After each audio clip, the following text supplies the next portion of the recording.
Good morning, class students. We are reading chapter number 3 of history, ruling in the countryside by Britishers.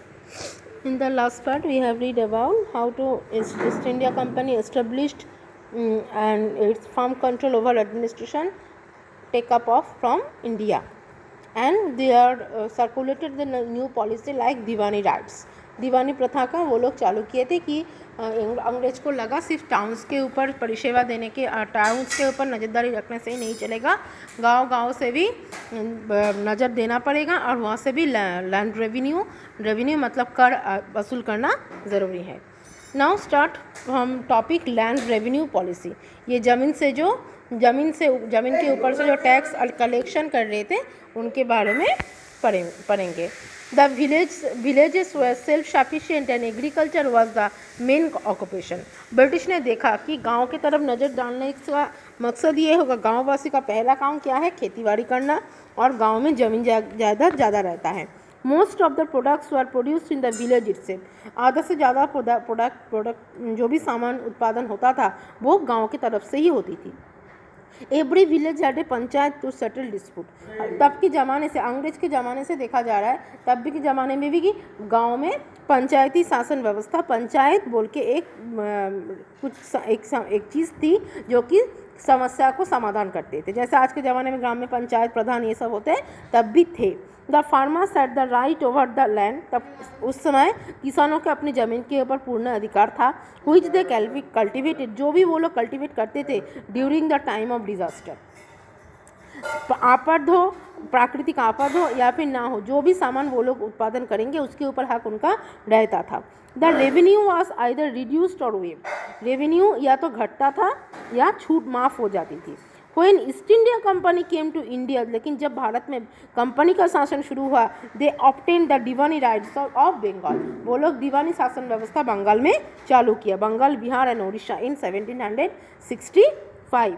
ये लोग, हम लोग उस दिन पढ़े थे दीवानी क्या है. दीवानी एक कलेक्टर के काम करता है, जो वर्तमान दिनों में कलेक्टर का काम करता है. वो गांव में जाकर हर एक जगह कोने को राज्य में जाकर टैक्स कलेक्शन करके लाएगा, और जो चाहे तुम्हारा प्राकृतिक आपद हो या ना हो.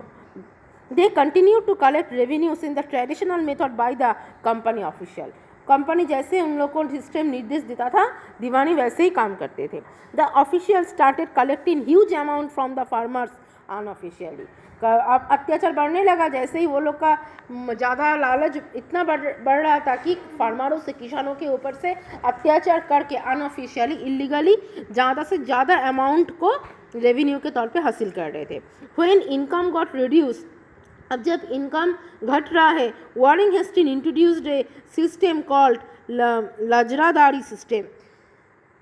जब ऐसे हालत में वॉरेन हेस्टिंग्स ने एक प्रथा चालू किया जिसको बोला जा रहा है लजरादारी सिस्टम, बाय व्हिच, इस सिस्टम प्रथा के अनुसार the biggest bidder was given the right to collect revenue for period of 5 years. एक लोगों को 5 साल के लिए, मतलब एक बीडर, एक प्रथा, एक बीदर साहेब बोल के, मतलब एक माने मीडियम को बनाते थे, चुनते थे, जिसको बोला जाता था 5 साल तक तुम इस जगह का रेवेन्यू कलेक्शन करते ही रहोगे. However this system failed because the Bidder's were not interested in the improvement of land but started extracting money from peasant.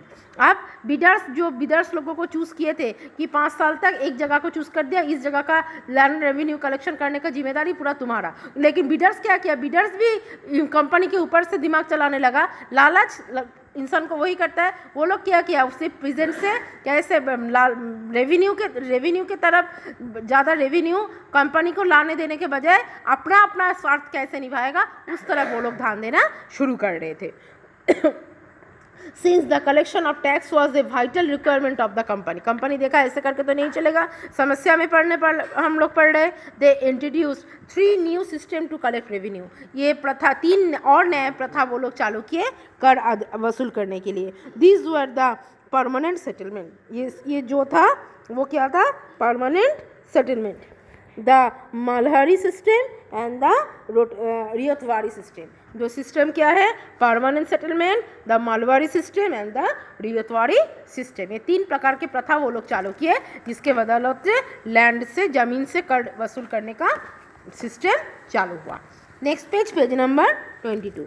The permanent settlement क्या है? British official believe that investing in land to improve agriculture was only the way to improve the economy. हमारा खुद का economy, खुद का अर्थनीति, खुद का money balance बनाने का एक ही फ़ायदा हो सकता है, एक ही रास्ता है, ज़मीन में किसानों से काम करवाना और एग्रीकल्चर मतलब कृषि में ज़्यादा फोकस डालना, कृषि विकास में। They did not want to take direct control of the local administration in villages because of several reason. वो लोग डायरेक्टली गाँव में अपना नज़र नहीं डालते थे, इसका बहुत सारा वजह था।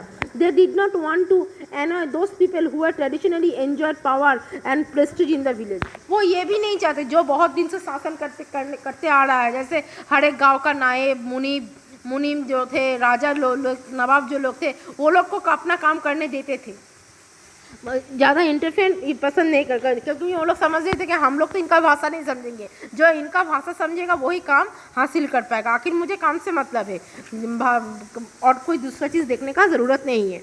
In order to keep powerful people happy and to collect better revenue, Lord Cornwallis introduced the permanent settlement।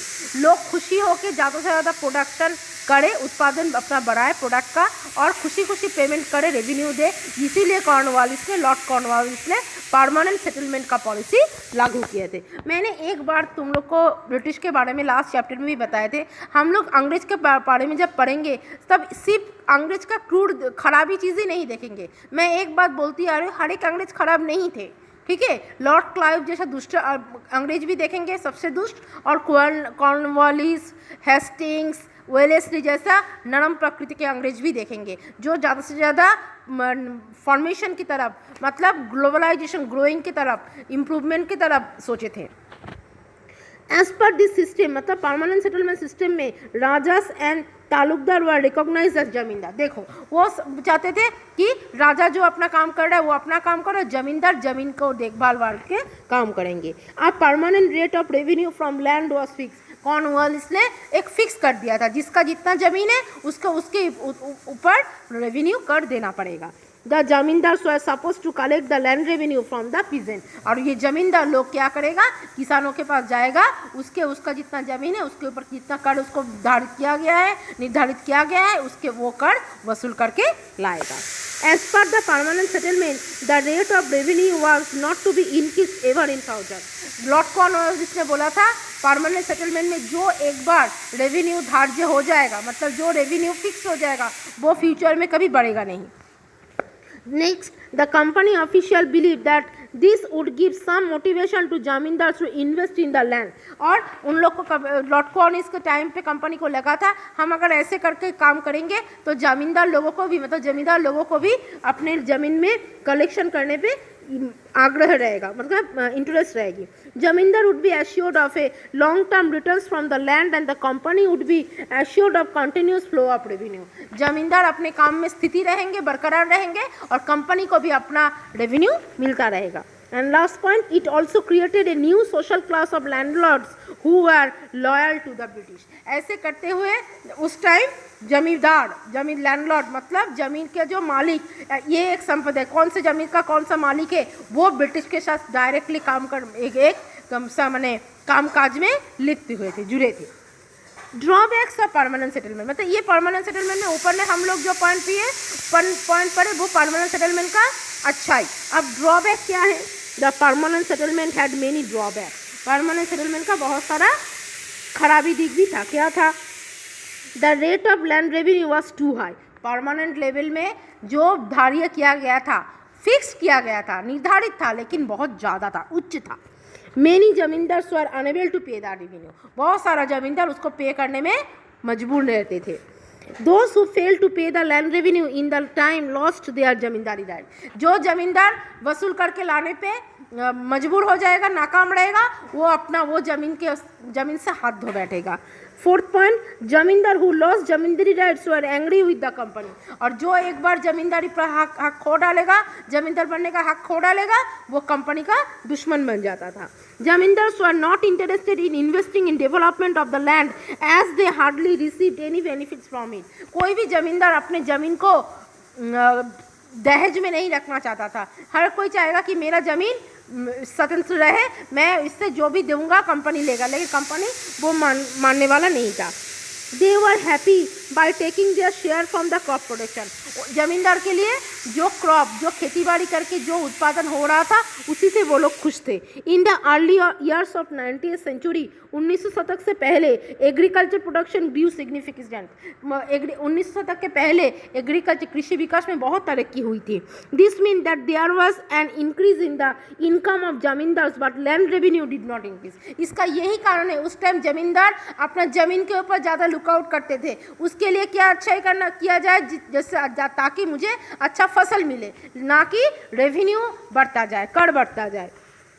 Peasant also found that the permanent settlement system was oppressive। किसानों को भी ये लगा कि ये जो permanent settlement system Lord Cornwallis ने लागू किया है ये हमारे लिए दबाव बन रहा है। दे हैड टू पे वेरी हाई रेंट, उन लोग को बहुत ज़्यादा कर देना पड़ रहा है जमींदार लोगों को। ड्यू टू हाई रेंट, यह ज़्यादा कर के वजह से पीजेंट ऑफन फेल इन डेब्ट ट्रैप। पीजेंट जाल में फंस रहे थे, अगर प्राकृतिक आपदा आ गया, फसल नहीं हुई, फिर भी मुझे कर देना पड़ेगा। उस समय जमींदार भी सुनने वाले नहीं है, क्योंकि जमींदार के ऊपर कंपनी का दबाव है, मतलब सब एक दूसरे के ऊपर जुड़े थे, जाल में फंस गए। A peasant failing to repay the debt was evicted from the land which was being tilled by his family since many generation। एक किसान अगर मुनाफा लगान देने में व्यर्थ हो जाता था तो उसके परिवार को भी अगले कई हिस्सा सालों तक उसको झेलना पड़ता था, बहुत सारे किसान तरीक़ों से उसको झेलना पड़ता था। So children, so today that's it for enough. We will get back on our next part with the Malwari system। तब तक गुड बाय।